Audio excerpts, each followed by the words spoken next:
The mostly asked question is why JavaScript is important? Why we are study JavaScript? Why JavaScript is important for web development. In this video you get all the answers that why it needed. 98% of websites will utilize JavaScript on the client side by the year 2022 to control web page functionality, frequently integrating third-party libraries.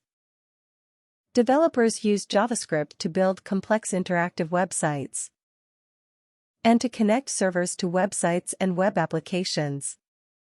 Because of this versatility, it's easy to see why this language is the most commonly used programming language in the world. In the next videos, we learn JavaScript with programming examples. Thanks for watching the video.